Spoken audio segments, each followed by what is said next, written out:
Hi everybody, it's Gail from Gail's Bookish Things. I'm back today to show you sort of an update with my pen pockets or pen sleeves or pen pouches, whatever you want to call them. This is one that I made, and I have shown this, but I made this several months ago, if not a year ago. This is a Fresh Time reusable grocery bag. And for the longest time, I've had my commonly used black pens in here, which I will show you how I store them in my other art pouch in a minute. So the other day, I thought it would be fun to try a new one. So I used this Joann's Fabrics bag. It's the Life is Better with Friends, and it had the woodland creatures on it. And this was like the side and underneath. This one turned out pretty good. When I showed it the other day, I had just hand stitched it. But yesterday I went back and did a zigzag stitch. I did this last though because I tried a few other things first. I'm trying to decide what works best for these pockets. Let's see, which one did I do? I kind of really messed up some. I can't even remember the order now. This one I used some cording, I guess you'd call it, or like a fabric ribbon that's almost like a giant shoelace. And I stitched it with kind of a apricot-y color.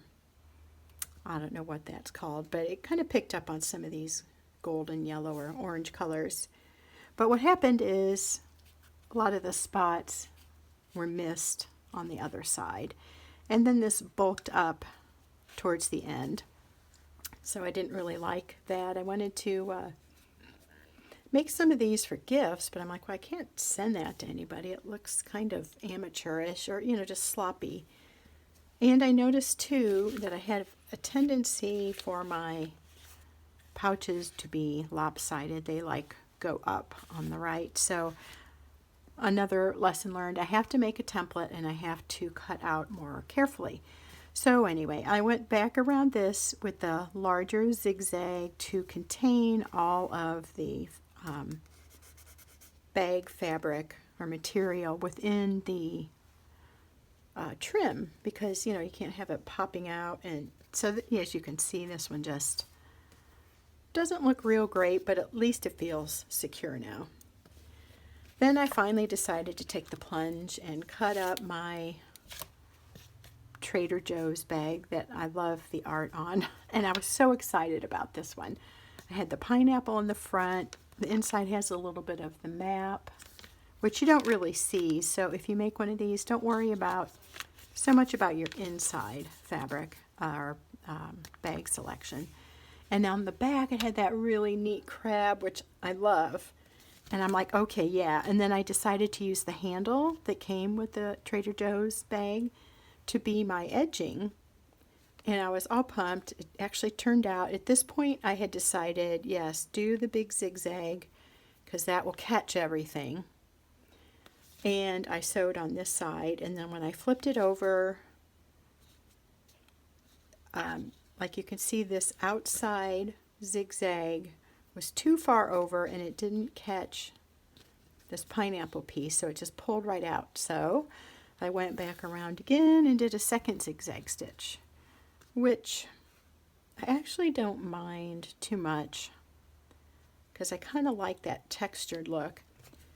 But so lo and behold, I get out, try it with my pens, and it's too short. I can push it down a little bit, but there's just not enough room. I don't know how I managed to have all these cut relatively on track and then have this one so short. But I think what I did was I used the pocket front rough measure to cut out the whole thing instead of just the pocket part. So that is a super big bummer to me because I love this bag. And I really was especially excited about this front and back.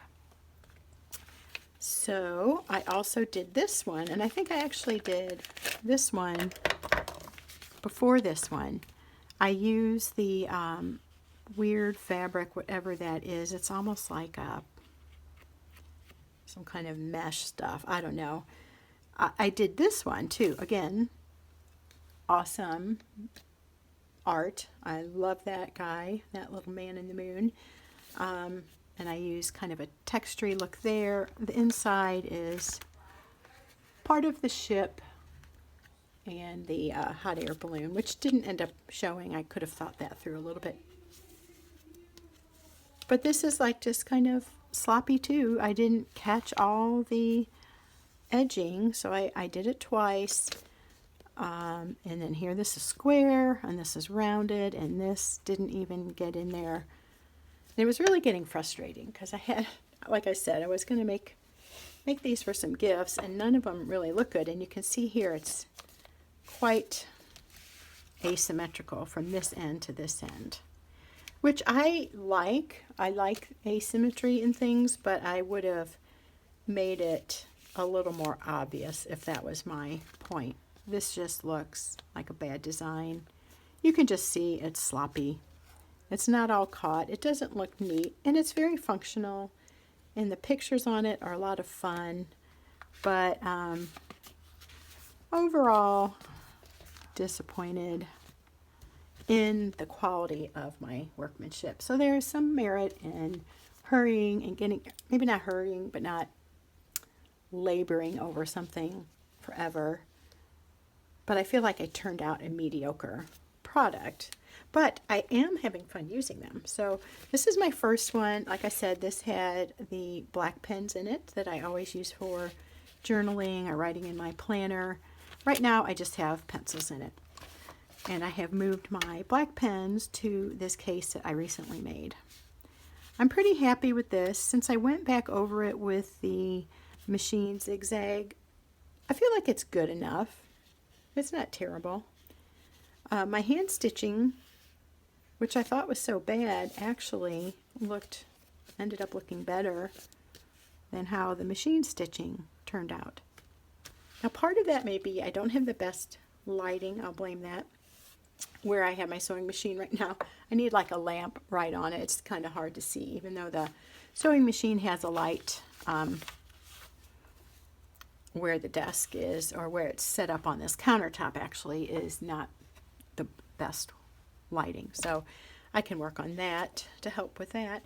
Anyway, but these are kind of fun. So not to give up, because when I decide I want to make something, I'm determined. I went to Joann's yesterday, take out all my goodies, and I went unpacked all this. I bought this bag. There was another cute pattern that was yellow and green and gray flowers, a tiny floral, like calico almost looking print. I may go back and get that one, but I thought this was super cute.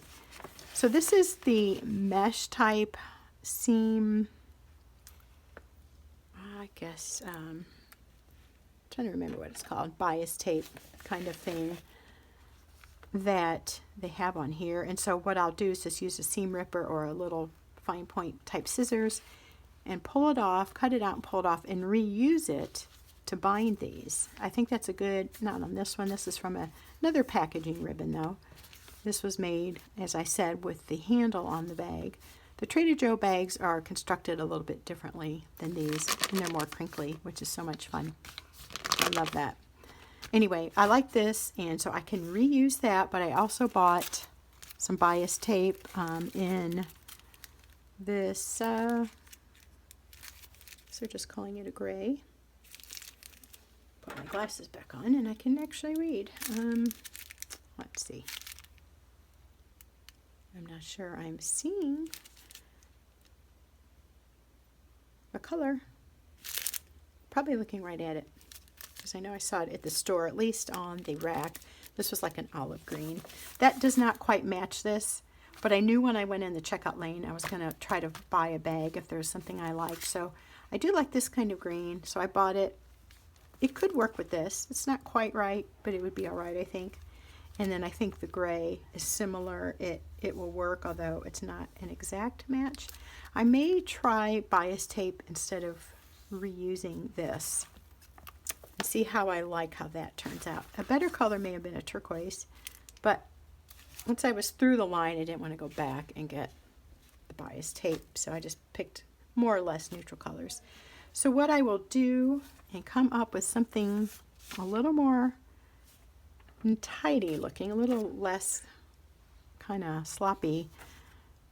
I cut out a pattern to do that, so I won't cut it out now, but basically I'm going to look at this and decide what I want my front and back to be. So just as a review, you need 2 pieces of about 3 7/8 by 7. I probably should have listed the larger measurement first, but of course 7 inches long and 3 7/8 or 3 3/4 ish wide. Here I may do the flowers, or yeah, I don't know. It doesn't really matter. You can pick out what you like, but I do want to point out, cut 2 of those and 1 of these, which will be your front pocket piece. That will allow you to have something like a TWSBI Eco in there, and by the time you stitch it, it'll give you a little bit of room, a little bit of play, so that you can bring your edge all the way to the top of the clip. So what I mean by that is like this. So the pen is secure in there, and it's not going to get scratched maybe, or it's just protected a little bit more. You can adjust any of these measurements to your preferences on the pocket and the backing size. But to point out another thing that I find super helpful is when you're doing this piece here, that front pocket piece, all you have to do is cut it on a finished edge here. So I might like come here and just cut right along there. And the reason why that is super helpful is your pen will slide on real easily, and it'll come off real easily. If you use a heavy duty edging like this shoelace type ribbon, I imagine that would work okay. The Trader Joe's one works okay because they finish their edge with just a simple stitch. But if you're going to use this stuff for your edge, I think it's going to get frayed after a while. It's a lesser quality. It's not going to be as durable, and I think you're going to have a hard time getting the pen on and off if that were here, if you use the Joann Fabric Store type edging on their bags. So I love this, how that just goes on easy. You've already got a finished seam. So I would recommend that. Of course, if you like to sew and you like to play around with things, do it however you want. Obviously, goes without saying, but that's my little tip. And I'm trying to think of what is still in here. Okay, I had some thread in there. All right, so anyway, I think, I'm not going to do it now, but just looking at this, I really like the floral there. I love this little bird and the owl and the deer. Probably won't use the rear end of the deer. That's kind of funny that it's cut that way. I wish they could have the full deer on there. So just pick your favorite area to cut out your 2 pieces, but make sure if you want to use the finish edge that you use an inside of the bag, or you can use the front of the bag once you snip off the handles, which is very easy to do with a sharp little scissors or a sharp seam ripper. My seam ripper is getting quite dull, and it wasn't doing quite as good of a job, but it does work. So this piece is 3 7/8 by 6 1/8, if I didn't mention that. All right, I will put this aside. I'll probably go back and buy some more. I just want to check out my new plan and see if it works before I keep cutting up bags. Like that Trader Joe's one. It's such a bummer that I didn't measure that right, because I really like that. Anyway, I've shown this before in previous videos way back when. This is my Delphonics pouch. I bought this a long time ago, probably not really knowing they were kind of this thing that was getting trendy, because I was looking for something to carry my general supplies. And I was watching Brittany at Carrots and Olives, and I think she featured this, and I thought, I like that. So I got some birthday money from one of my sons, and this is what I bought. This was the khaki, I think they called it. It has been a thing of one of those things that I have bought that I really like and do not regret buying at all, because it contains pretty much the basics of everything I use every day in definitely Bible journaling or writing in my journal. So what I like to do, I've shown you my rolling cart, Roland from IKEA. This sets on the top of that. This glue moves around wherever I happen to throw it. But I just kind of have these set like this. So you can see that if I'm sitting there and I'm writing in my journal or whatever book I'm working in, I can grab a black pen. The Sharpie pen that looks like this is my favorite for Bible journaling. It's got a little bit of it's a fine line, but not super, super fine. I like that for the journaling, and it's waterproof, so I can go over it with watercolor or like these Neo colors, and it won't smear. So then I just stuck these in here now, because I do like to have regular pencils handy for erasing, or if I want to pencil in something before I do a journaling page, I'll just grab one of those. And I've liked a lot how, let's see, where did it go? Yeah, these are in here. I have also put a couple current fountain pens in there, and I'm liking like these colors, the orange and mango and gray in this, just because it looks fun. No reason other than that. So I just might like stick it here. And then today I had switched some of my fountain pens. I really like the Fjallraven pencil case for my TWSBIs. It works marvelously. They're all contained in there, and I just open it up and jiggle through my colors and decide which one I want to use for the day. But during this fall season where I'm kind of focusing on some fall colors, I've just had those like that. And I like how this feels. It's super lightweight. These colors aren't matching with this, and that's okay. It is fun when they're in here. Not that they have to match, but sometimes I like playing around with coordinating colors. And then since I like this one so much, but it's so shallow, I've been reluctant not to use it. But, well, not this one. This one would hold my ruler. This would hold pens. The size on this one's okay. I just didn't like how my stitching ended up at the end. But it's a super, like I said, lightweight, slide in a purse or a tote bag easily. I thought this also might be good for my scissors, but it again is just a little bit too shallow. Let's try a regular pen. Here, I've got a regular pen here. So, I mean, it holds them, but it sticks up too much, so I don't really like that look. But I have just stuck that in the back here because I wanted to use it somehow because I really like the picture. I just stick my ruler in there, and I think I left my, oh no, here it is, my handy dandy favorite number stencil. I just slide in there too. That sticks out quite a bit, as you can see, but in a way I don't mind that because I use that several times daily. And also you might say, why do you have pouches in your pouch? I talked about that not too long ago. I think I just like having things a little bit contained. I love that it can all be in here, but if all this stuff was just thrown in the middle here, it would drive me nuts to rummage through that forever, every day. So this kind of holds the stuff that I like to use. I can use these too, but I find that some of these front pockets, when your bag is really full, those kind of disappear a little bit. They're a little bit harder to access. The side of this looks like this if you're curious and you're not familiar with these.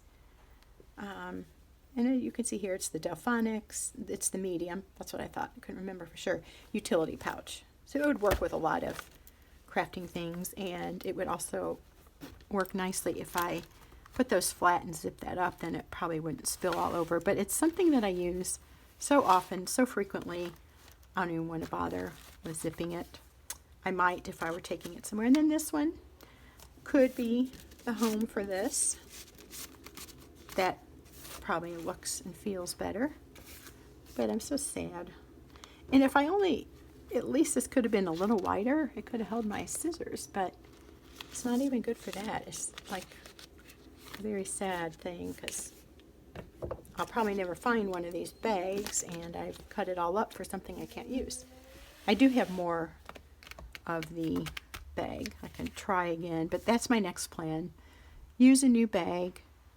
Probably use the store-bought bias tape instead of that to just clean up the look. Oh, and the other thing I wanted to mention, if you make a, let me find my other case, the original. If you make it rounded, you might find it easier to mold, shape the trim, the binding around a rounded corner, because you can kind of work it in. I went to doing square because I thought it would be easier, but I'm not sure that I have found that to be true. This is totally different. This is all the medium crinkly material. It's not as crinkly as this. So with this, you have to miter the corners. I come up, bend it, come over, bend it, and then keep doing that. And so it does give you bulk on the corners. It might be hard to sew through. However, if you're sewing through this, you won't have any problem. So there we go. I'll wrap it up with that. Thank you for watching. Let's see. Maybe they can hold my pencils. We'll let them have that job.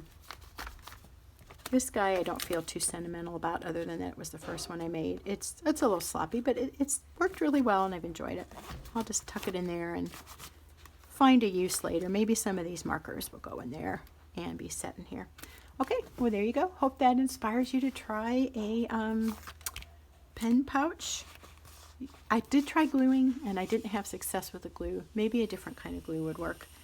My friend at South Shore Paper is going to do something on this too, so if you want to see more ideas, check out that YouTube channel or Instagram, and we'll see you next time.